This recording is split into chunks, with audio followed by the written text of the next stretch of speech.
Hello दोस्तों, मेरा नाम है जय और आप देख रहे हैं story time YouTube channel. Maharashtra जिला सातारा, गांव का नाम तंबेवड। हम देखते हैं राधिका और उसका हस्बैंड दिलीप। राधिका अपने मायके आई थी क्योंकि वो प्रेग्नेंट है।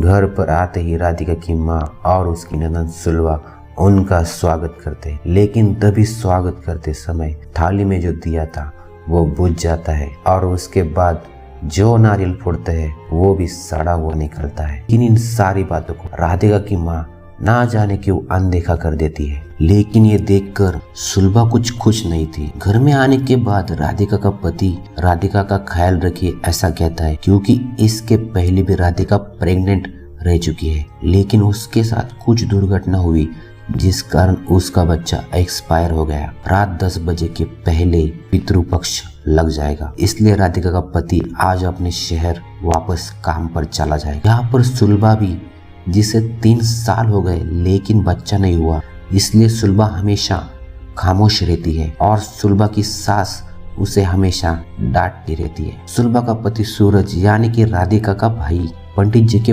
पास आए थे। पंडित जी उसे बताते हैं कि आने वाले 15 दिन राहु काल है, इसलिए ध्यान रखना होगा। दरअसल में पंडित जी सुलभा के पिताजी है। घर पर राधिका को पता चलता है कि उसे हॉस्पिटल में जल्द ही एडमिट होना पड़ेगा। घर पर रात में सब लोग सो रहे थे, तभी राधिका पानी पीने के लिए किचन में चली जाती है। किचन में खिड़की थी, वहां से उसे बाहर का कुआं साफ दिख रहा। अचानक उसे आवाज आई, कुएं में से कोई पानी निकाल रहा था। ये देखने के लिए कि इतनी रात कौन हो सकता है, वो खिड़की के पास चली जाती है। तब भी वो देखती है एक औरत जिसके बाल खुले थे, वो कुएं से पानी निकाल रही थी और अपने सर पर उसने पूरा पानी डाल दिया। तभी उसी वक्त वहां पर सुलभा आ जाती है और वो औरत गायब हो जाती है।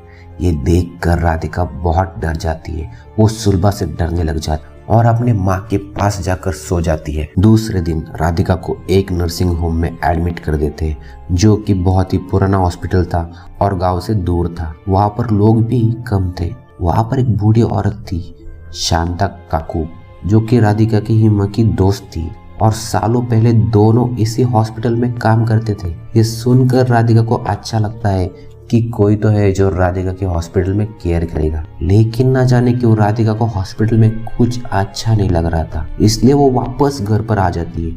लेकिन राधिका का भाई सूरज उसे डांटता है कि माना कि हॉस्पिटल पुराना है, गाँव से दूर है, लेकिन वहाँ पर शांता काकू है ना तुम्हारी देखभाल करने के लिए। और सुलभा भी राधिका को समझाती है। राधिका की माँ भी तभी बोलती है कि अल्ट्रासाउंड की रिपोर्ट के मुताबिक तुम्हें 48 घंटे के लिए हॉस्पिटल की निगरानी में रहना होगा। अब राधिका के पास कोई ऑप्शन नहीं है, उसे हॉस्पिटल में एडमिट होना ही पड़ेगा। हॉस्पिटल में एडमिट होने के बाद राधिका बेड पर सो रही थी। तभी राधिका को महसूस होता है कि उसका कंबल पानी से भीगा हुआ है। बेड के नीचे पूरी फर्श पर पानी ही पानी है। ऊपर से उसे अजीब सी आवाजें आ रही है। राधिका अपने वार्ड से बाहर निकल जाती है। उससे किसी औरत की रोने की आवाज आ रही थी, वो उसी आवाज का पीछा कर रही थी। तभी वो देखती है कि एक साया जिसका चेहरा उसके बालों से ढका हुआ था। ये देखकर राधिका डर के मारे जोरों से चिल्लाती है। राधिका की आवाज सुनकर शांता काकू भागकर राधिका के पास आ जाती है, लेकिन जब शांता काकू वहां पर आती है तब वहां पर कोई भी नहीं था। और तो और जब वो राधिका का बेड चेक करते हैं तब वहां पर पहले जैसा पानी भी नहीं था। शांता काकू राधिका को समझाती है कि ये सब तुम्हारा वहम है और तुम्हें अब आराम करना चाहिए।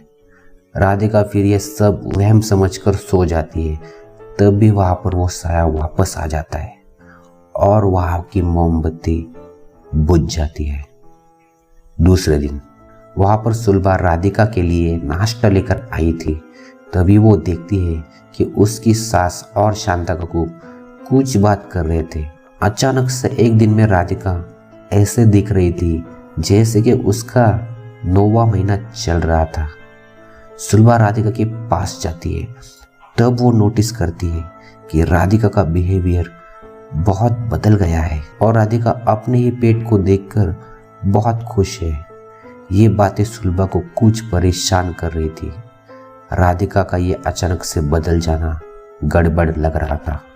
सुलभा ये बात अपनी सास और अपने पति से कहती है, लेकिन वो दोनों भी सुलभा की बातों को कुछ ज़्यादा सीरियसली नहीं लेते। राधिका को असल में उस आत्मा ने अपने वश में कर लिया था। हॉस्पिटल में रात के समय में एक चूहे को जिंदा ही निगल जाती है। सुलभा बहुत परेशान थी। सुलभा अपने पंडित जो कि उसी के पिताजी है उन्हें जाकर ये सारी बातें बता देती है। सुलभा के पिता पहचान जाते हैं। सुलभा उन्हें यह भी बताती है राधिका का 3रा महीना चल रहा है, लेकिन राधिका का पेट 9वें महीने की तरह फूल गया है। इस पर सुलभा के पिताजी सुलभा को बताते हैं, हाँ ऐसा हो सकता है, उसका नाम है लाउसत।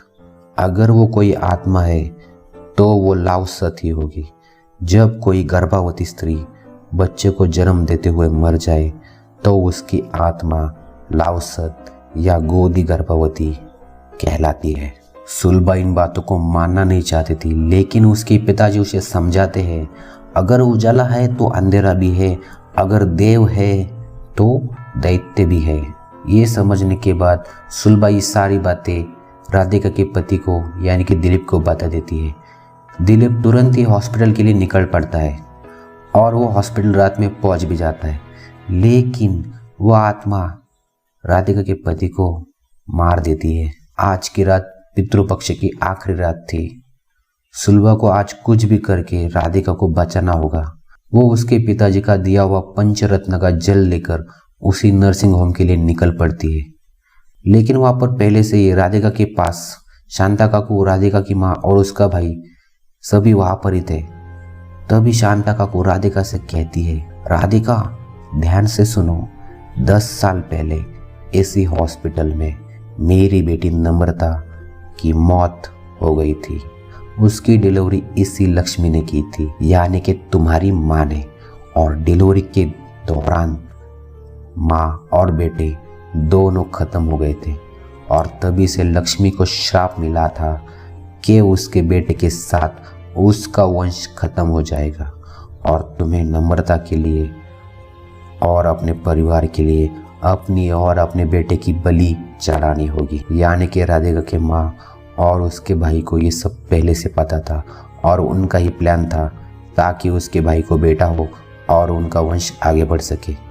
राधिका यानी कि जिसके अंदर नम्रता की आत्मा थी वो खुद को छुरे से मारने वाली होती है। तभी वहाँ पर सुलभा पहुँच जाती है। सुलभा कुछ समझ नहीं पाती कि लक्ष्मी यानी कि उसकी सास अपनी ही बेटी की बलि क्यों दे रही है। लक्ष्मी सुलभा को बताती है, ये सब हम तुम्हारे लिए कर रहे हैं ताकि लाउसत का शाप खत्म हो जाए और तुम्हारी गोद भर जाए। लेकिन सुलभा को यह मंजूर नहीं था कि किसी के खून से उसकी गोद भरी जाए। और सुलभा सबको ये भी बता देती है कि ये तो पहले से विधवा हो चुकी है, इसका पति तो मर चुका है। अब मैं राधिका को मरने नहीं दूंगी, देखती हूँ मुझे कौन रोकता है। ये कहकर वो पवित्र पंचरत्न जल को राधिका पर छिड़क देती है। दूसरी जगह सुलभा के पिताजी यज्ञ कर रहे थे ताकि वो आत्मा राधिका को छोड़ दे। शांता काकू सुलभा को रोकने की कोशिश करती है, लेकिन लक्ष्मी उसे पीछे खींच लेती है और सुलभा राधिका के ऊपर उसी पंचरत्न को छिड़कती है। वो आत्मा कमजोर हो रही थी और आखिर में राधिका होश में आ जाती है। नम्रता की आत्मा चली गई थी। आज सुलभा की वजह से राधिका की जान बची थी। राधिका सुलभा को जोर से पकड़कर रो रही थी और लक्ष्मी और सूरज चुपचाप खड़े थे। शायद उन्हें पश्चाताप हो रहा था। दोस्तों, कई बार हम अनजाने में कुछ ऐसी गलती कर देते हैं जिस वजह से किसी और की जिंदगी पर बहुत गहरा असर हो जाता है। तो कैसे लगी आपको ये कहानी, हमें कमेंट बॉक्स में ज़रूर बताएं और वीडियो पसंद आए तो लाइक और शेयर करना भूलना मत। और ऐसे और वीडियोस देखने के लिए हमारे चैनल को सब्सक्राइब ज़रूर करें, जो कि एकदम फ्री है। मैं मिलता हूँ आपसे अगले वीडियोस में, तब तक के लिए बाय और सायोनारा।